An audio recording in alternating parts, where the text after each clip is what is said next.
L'écho des coteaux, c'est le rendez-vous économique de Radio Coteau. Dans l'écho des coteaux, Pierre Escorsac et Patrick Martinez reçoivent ceux qui entreprennent, ceux qui créent, ceux qui innovent, ceux qui fabriquent, ceux qui décident sur notre territoire. La parole est aux acteurs et aux actrices de l'économie sur Radio Coteau.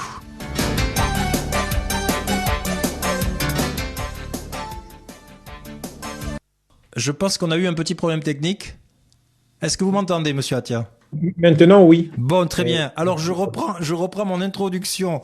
Je disais que les gens pouvaient nous entendre sur le 97.7 et 104.5, également sur le www.radiocoteau.com. C'est l'émission L'écho des coteaux et j'ai la joie d'accueillir donc monsieur Serge Attia, qui est gérant d'une entreprise qui s'appelle Proxy Délices. Monsieur Attia, merci. On est très heureux de vous accueillir sur nos ondes. Merci à vous. Alors, évidemment, on va parler de cette entreprise Proxy Délices, mais avant, j'aimerais en savoir un petit peu plus sur vous. J'ai regardé sur Internet. Vous avez déjà un parcours professionnel bien garni. Oui, c'est assez sympa. Effectivement, maintenant, je suis passé du stade salarié au stade d'entrepreneur il y a une vingtaine d'années. Ouais. Donc, en fait, j'ai changé complètement de domaine d'activité, comme quoi il est possible, par conviction, de pouvoir faire des reconversions réussies.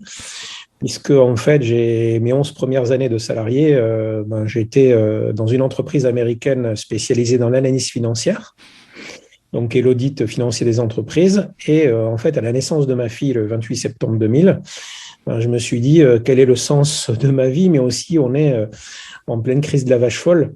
Ouais. Le bio existe en magasin, mais n'existe pas en crèche. Donc, il y avait eu 35 morts en France.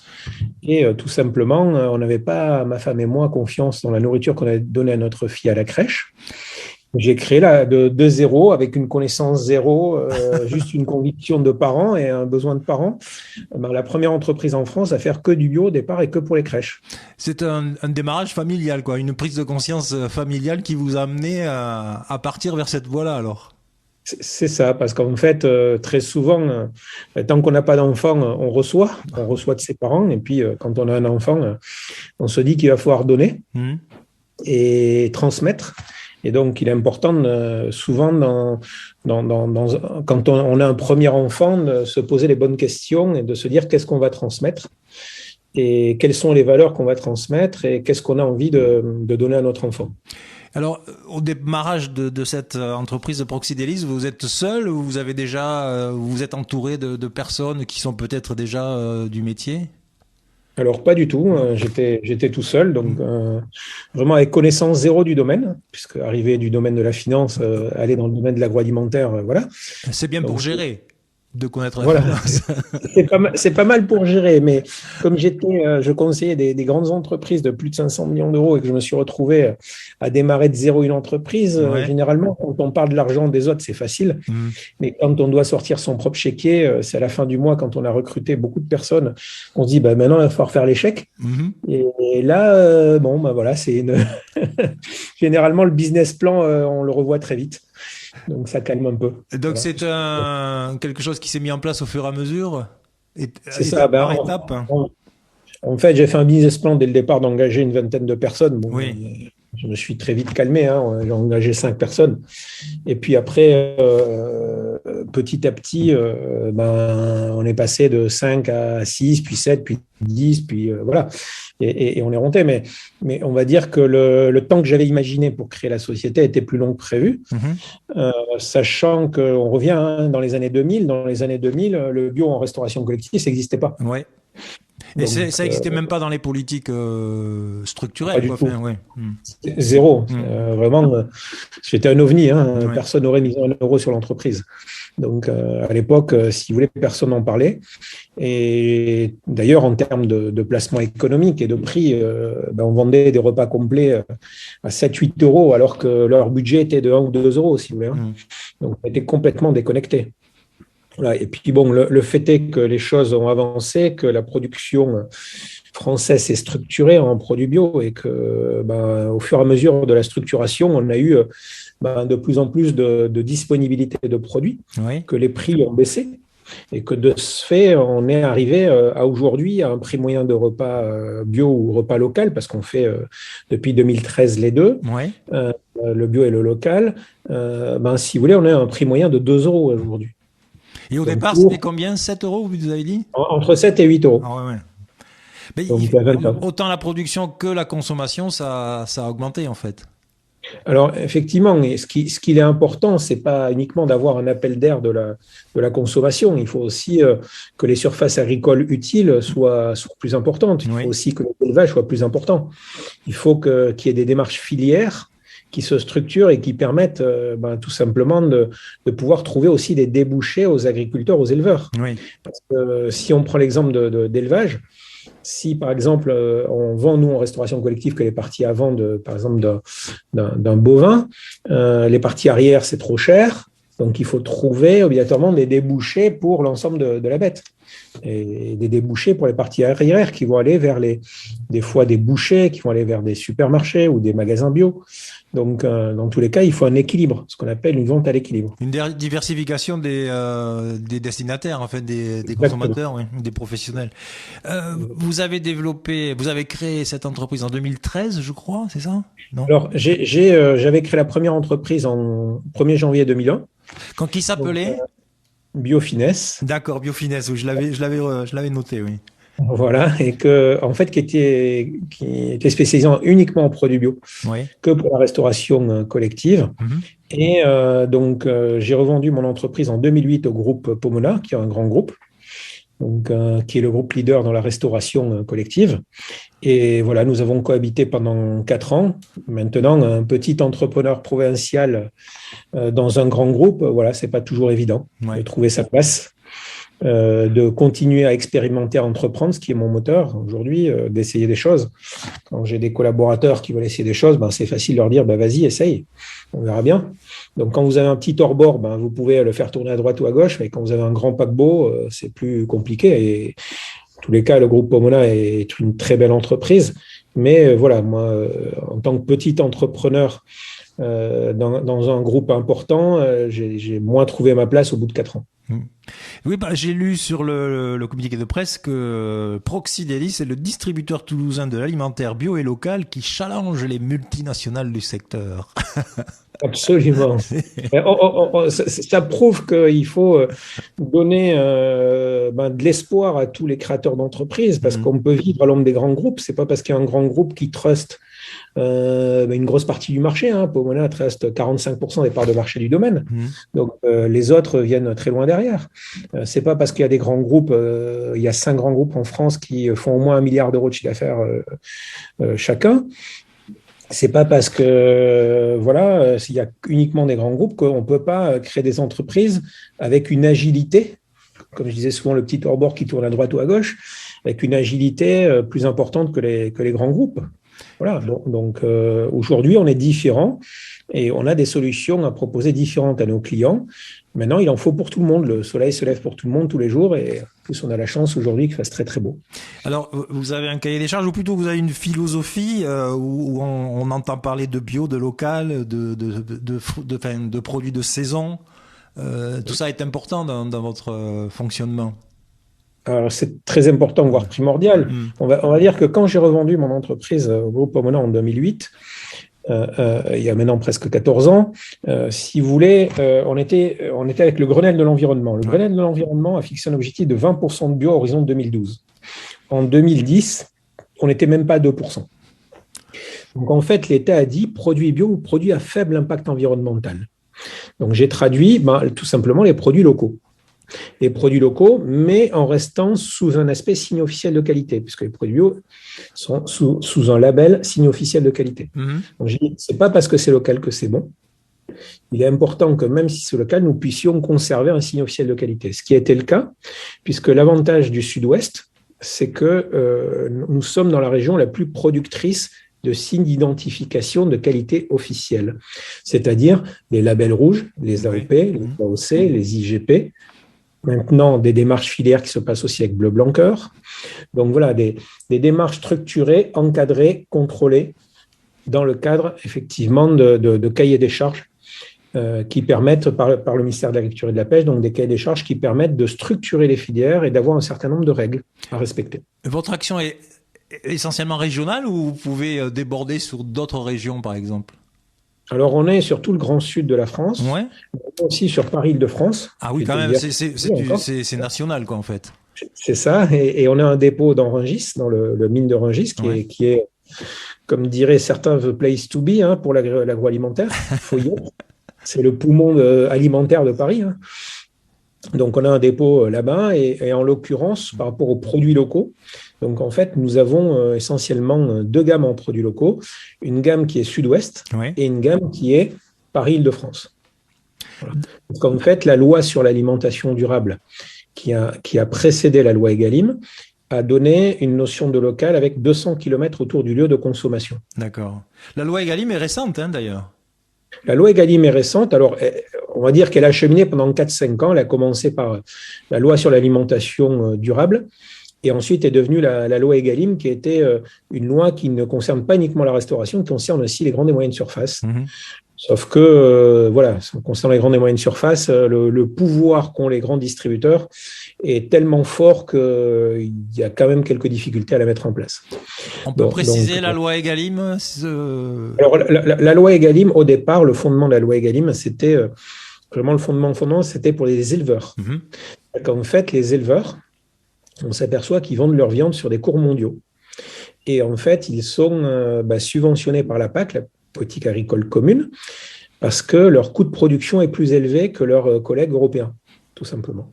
Et donc, pour compenser ce prix de revient, l'Europe leur donne une aide qui est au travers de la PAC. Donc, par rapport à ça, l'État a dit, plutôt que d'aller se confronter aux cours mondiaux, sachant que 70% de la viande consommée en restauration commerciale et collective est d'import, pourquoi, et on l'a revu aussi avec le Covid, notamment avec cette notion de proximité, pourquoi ne pas aller en proximité pour pouvoir être ce qu'on appelle en circuit court? Donc, c'est effectivement les fondements de la loi Egalim, c'est au départ pour les éleveurs, pour la viande effectivement française en restauration. Et ce qui s'est passé, effectivement, parce qu'il y a Egalim a été mis en place le 1er janvier 2022, 50% de produits locaux sous signe officiel de qualité, dont 20% de produits bio.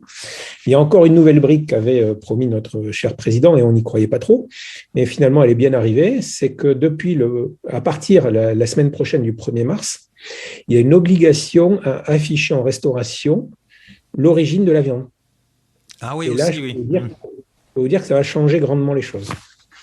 Parce que aujourd'hui, quand on vous met un steak au restaurant, on devra vous dire steak allemand, steak italien, steak bulgare, voilà. Donc, voilà.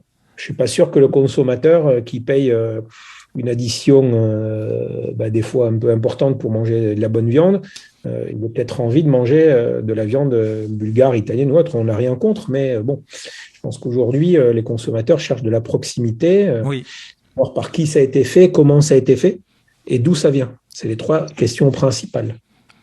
Donc ça, c'est un plus, cette nouvelle directive qui rentre dans la loi, c'est quand même un plus de savoir d'où vient le produit, quoi. Exactement, exactement. Alors, sachant que ce qui arrivera plus tard encore, c'est l'origine de toutes les matières premières. C'est-à-dire qu'il y a dans les tuyaux quelque chose qui obligera les fabricants à marquer toute leur origine de matières premières. Ça, ce n'est pas encore le cas, mais ça arrivera. Pour le moment, ça arrive avec la viande. Voilà. Parce que, rappelons-le, plus Egalim, le fondement au départ de la loi sur l'alimentation durable, c'est pour les éleveurs. À suivre, une affaire à suivre, donc ça peut évoluer. Affaire à suivre. Vous pensez que ça peut évoluer rapidement? Je pense que c'est des choses qui peuvent évoluer. Il y a eu des prises suite au Covid, peut-être Tout à fait, tout à fait. Suite au Covid, de toute façon, vu le fait qu'on ne pouvait pas se déplacer, un rayon de plus de 10 km fait que les gens ont pris conscience que finalement, autour d'eux, ils avaient peut-être des agriculteurs, des éleveurs qui, aujourd'hui, peut-être parce qu'ils sont confrontés à des filières qui ne valorisent pas essentiellement le travail qu'ils font, aujourd'hui, ne vivent pas des fois dignement de leur production. C'est assez important à dire aussi, oui. Voilà, et qu'il était important qu'on puisse se poser la question de vivre en harmonie avec des gens qu'on a autour de nous. Et peuvent produire propre aussi, qui peuvent faire des bons produits. Sauf que si vous voulez, aujourd'hui, la PAC aide plutôt. La PAC a été faite après la guerre pour produire intensif et nourrir la population. Sauf qu'on n'est plus en guerre. Enfin, j'espère pas qu'on va y revenir avec ce qui se passe en Ukraine. Oui, c'est vrai qu'on n'est pas à l'abri, oui. Voilà, mais j'espère pas. Donc, ça veut dire qu'aujourd'hui, il faudrait peut-être se reposer la question de la PAC et de se dire qu'effectivement, on devrait peut-être aider les agriculteurs, les éleveurs à produire propre plutôt qu'à produire intensif. En payant mieux leurs produits, tout simplement, leur travail. En valorisant mieux leur travail. Oui. En valorisant mieux leur travail. Aujourd'hui, en agriculture, si aujourd'hui, la PAC, elle paye les grands producteurs à produire des grosses quantités. Voilà, elle ne paye pas le petit producteur qui a une petite parcelle et qui vit pas si simplement que ça. Ouais. Parce qu'il y a beaucoup aussi de reconversion. Aussi avec le Covid, il y a des gens qui ont voulu revenir à la terre, de choses essentielles, et qui étaient salariés et se sont mis agriculteurs ou éleveurs. Oui, on a eu beaucoup d'exemples, c'est vrai. Nous sommes en direct sur Radio Coteau. Je vous rappelle que nous sommes avec Serge Attia, qui est gérant de la société, de l'entreprise Proxy Délices. J'ai lu sur Internet une autre entreprise, alors je vais essayer de bien le prononcer, chez ce cher Serge. C'est vous toujours? Exactement. Et effectivement, dans ma vie d'entrepreneur, il me manquait le maillon de l'industrie et effectivement de la production. Ouais. En fait, j'ai créé en 2016 une modeste entreprise qui se nomme Chez ce cher Serge. C'était pour s'entraîner pour la prononciation. C'est ça, mais en fait, c'est une collaboratrice qui a été en cours de théâtre. Ouais. Et en fait, on lui a fait prononcer 5 fois de suite Chez ce cher Serge, le même corset en disant suis-je bien chez ce cher Serge. Waouh. Voilà, vous pouvez essayer. J'essaierai tout seul sous ma bouche. C'est des exercices de diction Oui. et en fait, tout simplement, il m'a dit vous appelez Serge. J'ai dit oui, je n'ai pas changé mon prénom pendant la nuit. Et il m'a dit écoutez, vous deviez appeler vos produits BioPouce, vous aviez déposé Manger Bio sur le pouce, BioPouce. Ouais. Vous aviez déposé le nom, ça, écoutez, c'est pas terrible. Par contre, chez ce cher Serge, moins les gens vont arriver à le prononcer, plus ils vont le retenir. Ah, mais c'est vrai, oui. C'est vrai. Et donc, en fait, c'est parti de là. Et en fait, on a tout changé. On a déposé le nom chez ce cher Serge. Et c'est comme une marque, quoi, en fait? Ah, mais c'est pas un com. C'est une marque. D'accord, ok. C'est une marque et c'est le nom de la société. Donc, ouais. On va dire que le banquier et même le greffe, la première fois, ils ont cru que c'était une blague. Oui, on n'est pas 1er avril. Ils se sont dit, c'est pas possible, le type, il ne crée pas sa société à ce nom-là. Donc, et si, notre chéquier, nos papiers sont bien à ce nom-là. Serge Attia a beaucoup d'humour. Écoutez, tous les cas, c'est un peu décalé. On fait des choses sérieuses sans se prendre au sérieux. Donc, c'est de la production tout simplement de biscuits bio. Oui.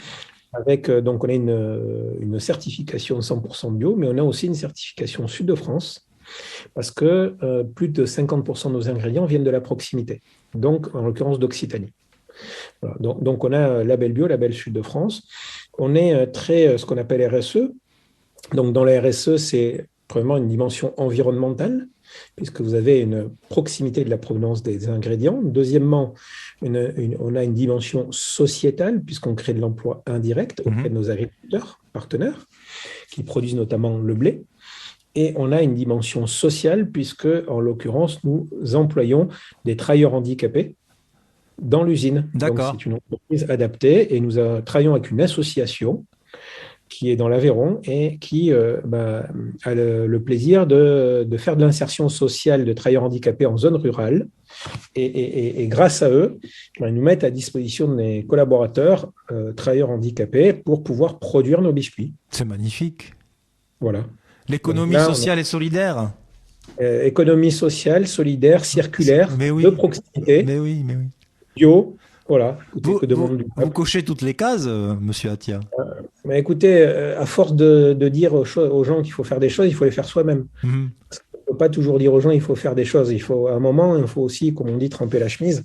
Et il ne suffit pas de conseiller les gens en leur disant il faut faire ci, il faut faire ça. Il faut le faire soi-même. Et comme ça, on se rend compte aussi de toute la technicité de la chose, de toutes les contraintes de la chose. Et ce n'est pas si simple que ça. Voilà. Mais dans tous les cas, c'est une belle expérience. Un entrepreneur qui a du cœur, c'est superbe. Alors, monsieur Attia, pour Proxy Délices, vous avez développé 3 grandes familles de produits, c'est ça? C'est ça. Donc le snacking, j'ai essayé de le noter, restauration collective, et ensuite il y a des produits qui sont dédiés à l'export, c'est ça? Alors plutôt, on s'est recentré plutôt avec le Covid sur l'hôtellerie de luxe. Oui, d'accord.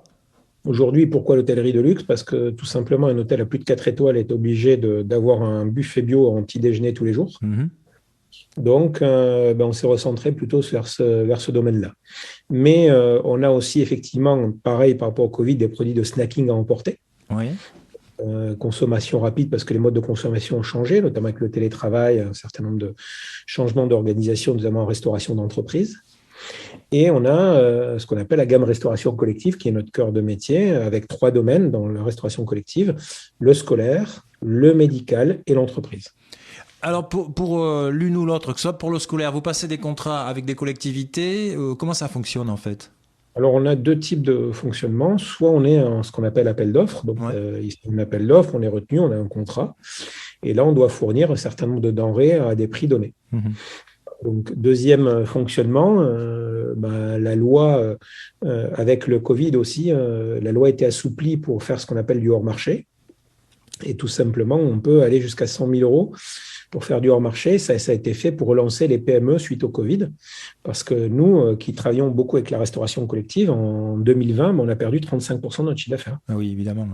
Il y a eu l'impact Covid.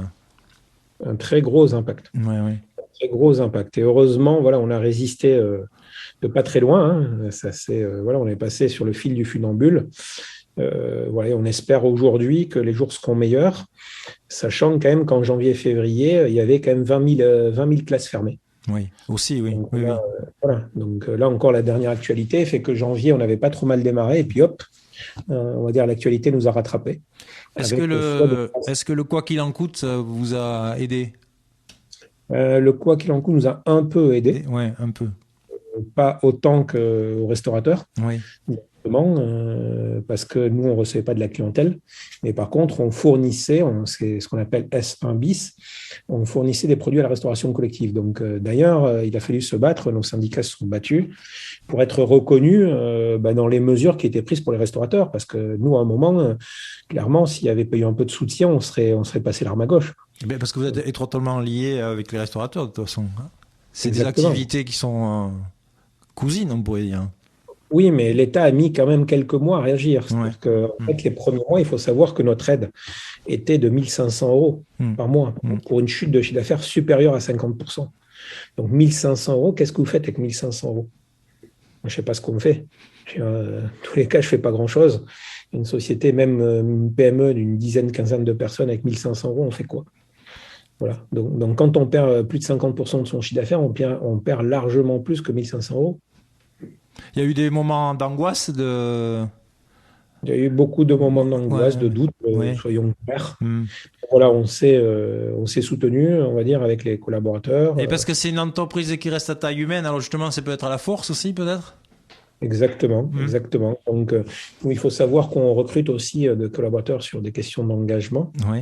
De plus en plus, c'est-à-dire qu'on s'est aperçu aussi qu'on avait fait dans le passé des erreurs de casting où les gens venaient là pour trouver un travail, mais il ne faut pas qu'ils viennent pour trouver qu'un travail, il faut qu'ils viennent pour trouver un sens à ce qu'ils font. Et s'ils y trouvent un sens, ils seront engagés dans ce qu'ils font. S'ils viennent juste pour un salaire, je leur dis d'aller dans l'entreprise d'en face. L'entreprise en face chez nous, ils vendent du carrelage, il faut qu'ils y aillent. Donc, voilà. Écoutez, il faut traverser la route. Oui, il faut traverser la route. Il y a plein de sociétés. Il y a d'ailleurs, vous ne pouvez pas le voir là, mais si je vous mets la caméra, vous verrez mon voisin d'en face qui fait des stores roulants a mis un panneau de 4 mètres par 10 en mettant on recrute. Ah oui, donc il y a des emplois. Il y a des emplois. Ah oui, il faut traverser la route. Donc maintenant, voilà, il faut que les personnes comprennent le sens de ce qu'ils font. Pourquoi? Parce que quand on doit parler à un client qui a des doutes, qui nous dit, ah oui, le bio, est-ce que c'est vraiment bio? Est-ce que produits locaux, est-ce que c'est vraiment local? Est-ce que si, est-ce que là? C'est quoi l'origine des matières premières? Donc les gens ont beaucoup de doutes par rapport à ça. Et si on n'est pas convaincu que ça part pas des tripes, il ne faut pas le faire. Il ne faut pas le faire parce qu'on prend des claques toute la journée. Donc, si on n'est pas convaincu et qu'on ne montre pas un enthousiasme débordant, je peux vous dire que voilà, on est très vite essoufflé. Le chef d'entreprise engagé et citoyen que vous êtes, vous allez rencontrer régulièrement des producteurs. Il y a des échanges, des dialogues qui sont assez fréquents. Ah, mais très fréquent. Et là, en l'occurrence, vous voyez, j'amène, c'est pas que moi, parce que moi, bon, voilà, je suis qu'un petit morceau de l'entreprise, un film morceau, mais l'entreprise. C'est le petit morceau qui a démarré l'entreprise, quand même. Oui, voilà. mais néanmoins, l'entreprise n'a de valeur que d'homme, elle tourne grâce à ses collaborateurs. Et quand, en l'occurrence, on va visiter des éleveurs, des maraîchers, des semenciers, des personnes qui aujourd'hui sont dans la production de céréales ou autres, aujourd'hui, j'y vais avec tous mes collaborateurs. Vous voyez, on y a été à Noël, tout le monde y a été, et on a vu de la production de bleu blanc cœur, mais toutes les étapes de la production. Et là, on y revient la semaine prochaine. Donc la semaine prochaine, j'amène tout le monde. C'est-à-dire que tout le monde vient mettre les bottes et aller, voilà. On prend davantage conscience de ce qu'on fait, du travail accompli. On valorise déjà beaucoup mieux parce que les gens qui vous parlent que de prix, déjà vous pouvez raconter l'histoire, dire comment ça a été fait, par qui ça a été fait et être très précis sur ce que vous dites. Alors que si vous vendez un produit, on a un yaourt, que vous vendez un yaourt, bon. Un yaourt ressemble à un autre yaourt, une voiture ressemble à une autre voiture. Qu'est-ce qui fait la différence? C'est la manière dont ça a été fait, par qui ça a été fait, c'est quoi les matières premières qui ont été utilisées. Et ça, si vous ne comprenez pas clairement toute cette origine et cette démarche filière, ça ne sert à rien. Donc, les gens ne comprendront pas pourquoi un yaourt pourrait valoir 25 centimes chez nous et 19 centimes chez le concurrent. Effectivement, nous, on explique ça, et ça, ce n'est pas de la théorie. C'est sur le terrain, c'est avec les bottes. Voilà. Et c'est tous les collaborateurs. Et croiser la passion de tous ces producteurs. Croiser la passion et le savoir. Vous ne pouvez même pas imaginer la technicité qu'ont aujourd'hui les agriculteurs, les éleveurs. C'est pas. Je veux dire, moi, vraiment, je les admire parce que des fois, c'est presque un travail de scientifique tellement ils ont du savoir sur ce qu'ils font. On croit que c'est un métier facile. Vous avez un potager, vous mettez 3 tomates et un peu de soleil et un peu d'eau et ça y est, ça pousse. Non, c'est pas vrai du tout. Donc, c'est vrai quand on le fait dans un potager et on a 3 tomates à cueillir, mais c'est pas du tout vrai quand on veut en faire son métier. Donc, quand on veut en faire son métier, il faut quand même avoir une certaine maîtrise. Et c'est pour ça qu'il y a des lycées agricoles, c'est pour ça qu'il y a des écoles d'ingénieurs agro. Ça existe, c'est un vrai métier, ça s'improvise pas. Et est-ce que le chef d'entreprise que vous êtes, quand vous allez à la rencontre de ces producteurs, est-ce que vous pouvez, à la limite, je ne sais pas, lui dire, tiens, vous pourriez faire évoluer votre production comme cela, ça m'arrangerait bien, j'ai besoin de... Non. Clairement, non. Je ne me permettrai pas. Alors, ça, c'est pour la première chose, parce que, je les respecte très profondément. Leur métier est ingrat et difficile. Donc, c'est non. C'est à moi de m'adapter. Oui, c'est à vous de vous adapter, oui. C'est à vous de rechercher la production que vous avez besoin, tout simplement. Les produits que vous avez besoin. Et puis, la qualité du travail. Aujourd'hui, c'est à nous de nous adapter. Ce n'est pas à l'agriculteur de s'adapter. L'agriculteur a trop d'aléas. Il a des aléas climatiques. Il a des aléas avec les insectes, les rongeurs, un certain nombre de choses. C'est la nature. Donc, aujourd'hui, il a l'aléa de la nature. Donc, on ne va pas lui rajouter une contrainte. Aujourd'hui, c'est à nous de travailler avec ces contraintes. Parce qu'il faut respecter effectivement la nature. Et si on ne veut pas respecter, ça s'appelle des OGM, ça s'appelle des corrections génétiques, ça s'appelle un certain nombre de choses. Et la production, elle est plus trop naturelle et ce n'est pas en concordance avec ce qu'on fait. Agriculture raisonnée, agriculture bio. Alors, là, je serais un peu plus timoré sur l'agriculture raisonnée, parce que l'agriculture raisonnée, c'est un truc qui a été lancé par Auchan. Donc, il y a un doute. C'est pas qu'il y a un doute, c'est que ça n'a jamais été encadré. Le ministère de l'Agriculture n'a jamais suivi là-dessus. C'est-à-dire qu'il n'y a jamais eu un cahier des charges. Et c'est bien de dire raisonner, mais qu'est-ce qui prouve que l'agriculteur, au fin fond de son champ, quand il n'y a personne à 20 km à la ronde, il ne donne pas un bidon de pesticides. Donc, voilà. Sauf que quand on est dans une agriculture avec un cahier des charges précis, comme par exemple en bio, au moins, vous avez des contrôles. Vous avez des choses qui sont très normées. Si vous avez notamment un taux moyen de résidus important, votre produit est déclassé en non bio. Il y a des contrôles. On est la profession la plus contrôlée en France. Donc à partir de là, voilà. Après, le consommateur, il faut qu'il soit informé. Une fois qu'il est informé, il fait ce qu'il veut. Du moment où vous connaissez les règles, faites ce que vous voulez. Le problème, c'est que le consommateur, avant le Covid, il ne se documentait pas assez. Maintenant, il a pris le temps, le consommateur, de se documenter et pris conscience que faire travailler son économie circulaire de proximité, c'était important. Voilà. Donc, il y a une prise de conscience à ce niveau-là. Et à aujourd'hui, voilà, il est important de manger local, travailler local et avoir des emplois locaux non délocalisables. C'est un discours qui fait écho à une émission qu'on a fait ce matin avec une ouverture d'un magasin de proximité, d'une épicerie de proximité. Et c'est une jeune fille en reconversion et qui travaille qu'avec des producteurs locaux. Voilà, dans un petit village. Si vous lui reparlez, il faudra la féliciter. Oui. Non, mais je l'ai félicité ce matin. Voilà, parce que elle crée de l'emploi. Oui, voilà, exactement. Direct et indirect. Et elle maintient de la vie dans le village aussi. Voilà, c'est ça. Elle maintient la vie dans le village. Elle crée du lien social. Exactement. Les gens peuvent venir et se parler. Donc aujourd'hui, on en a tellement manqué avec le Covid et avec les masques. Oui, c'est vrai, oui. On a tellement manqué de ça qu'aujourd'hui, voilà, c'est une très bonne initiative et il faut la féliciter. On va conclure, on va revenir rapidement à Proxidélis. Actuellement, votre entreprise, vous êtes combien de collaborateurs ? On est maintenant une quinzaine de collaborateurs, donc j'ai recruté pas mal entre septembre 2021 et maintenant, tout simplement par rapport à la loi Egalim, pour qu'on puisse se mettre en place. Donc j'espère que le Covid, à partir du mois de mars, après les vacances, vont pouvoir être derrière nous, pour qu'on puisse enfin avoir nos collaborateurs qui s'expriment et qui puissent aussi rencontrer nos clients, parce qu'il ne faut pas oublier que des fois, on allait voir le client et puis il avait le Covid. Évidemment, oui. Autant c'est bien d'aller voir les producteurs, mais il faut voir les clients aussi, oui, évidemment. Accessoirement, c'est pas mal. C'est pas mal. Vous êtes quand même, vous restez optimiste, monsieur Attia. J'ai l'impression en vous écoutant. Alors effectivement, malgré cette petite traversée du désert et les moments de doute associés à tout ça, effectivement, l'entrepreneur n'a pas le choix que de rester optimiste. Sinon, il faut qu'il arrête. Donc, on se doit d'être optimiste et je suis optimiste. Et j'ai pas fait tout ce que j'ai fait depuis 2013, notamment autour de la constitution de produits locaux sous signal de qualité, pour aujourd'hui jeter l'éponge. Donc maintenant, on est au bout du tunnel, je pense.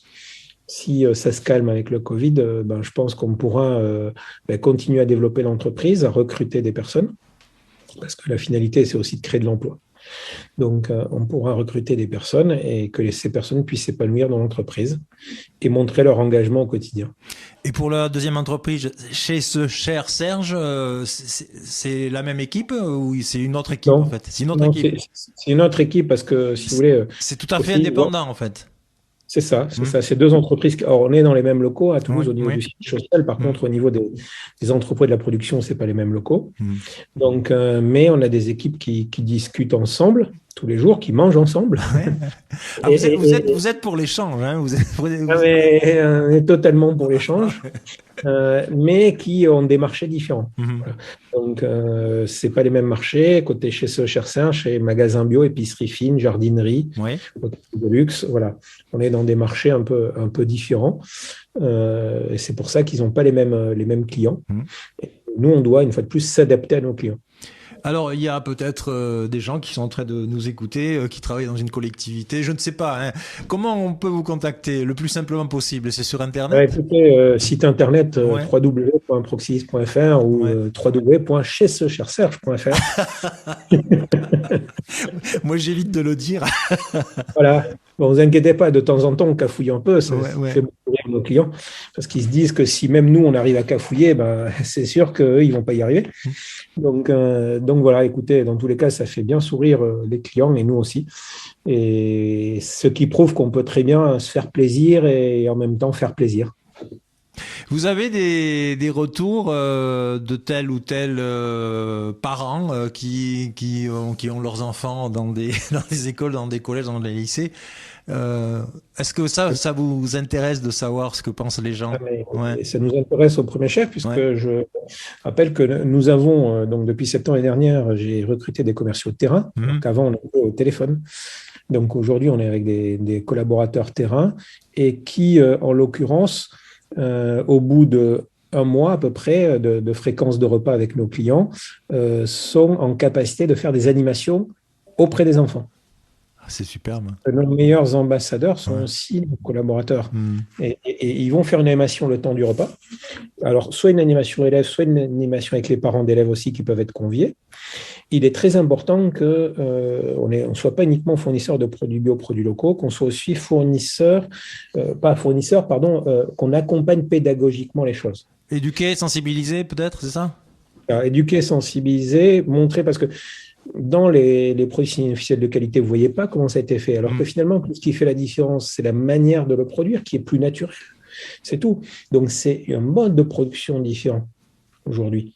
Donc, ça veut dire que ça n'amène pas forcément toujours à un résultat différent, mais c'est la manière de le produire. Si vous n'expliquez pas tout ce qui est en amont et tout ce qui est différent en amont, toute la valeur qu'aura eu l'agriculteur, l'éleveur, d'avoir fait son travail et d'avoir eu les contraintes qu'il a eues dans le cahier des charges pour le respecter, eh bien, ça n'a aucune valeur. Vous mettez un plateau sans aucune information, plateau repas, les enfants passent totalement à côté. Alors qu'effectivement, notre travail est aujourd'hui de faire de la pédagogie auprès des enfants. Nous accompagnons d'ailleurs nos repas, nous vendons les ingrédients pour faire le repas. Nous ne sommes pas traiteurs, nous vendons les ingrédients à des cuisines qui cuisinent les repas. Mais nos repas, en l'occurrence, puisqu'on vend l'ensemble des ingrédients pour faire un repas, sont accompagnés de sets de plateaux où on explique bio et local, sans aucune publicité d'entreprise, sont accompagnés de serviettes, sont accompagnés de chevalets de table réutilisables et d'affiches qu'on peut laisser. Et qu'après, on a juste nos clients changent juste la date, prochain repas bio, prochain repas local du telle date. Voilà. Donc, on pense aussi à cette pédagogie, qu'on soit là ou pas là, on doit accompagner la pédagogie autour de la consommation, parce qu'il ne faut pas prendre le produit bio pour ce qu'il est, il faut prendre le produit bio pour ce qu'il apporte. Qu'est-ce qu'il apporte? Qu'est-ce qu'il apporte à l'être humain? En quoi c'est intéressant de le consommer? Voilà, c'est ça qu'il faut apporter aux enfants. Je reste bouche bée. Je dis tout simplement bravo. Félicitations, franchement, quel travail. J'étais très très heureux de vous recevoir. C'était encore une belle rencontre grâce au métier que je fais. Je le dis assez régulièrement. Merci infiniment. Donc Serge Attia, redonnez les deux adresses des sites internet avant qu'on se quitte. www.proxidelis.fr et www.chez-ce-cher-serge.fr. À très bientôt. Merci beaucoup. Merci. Bonne journée. Au revoir. Au revoir.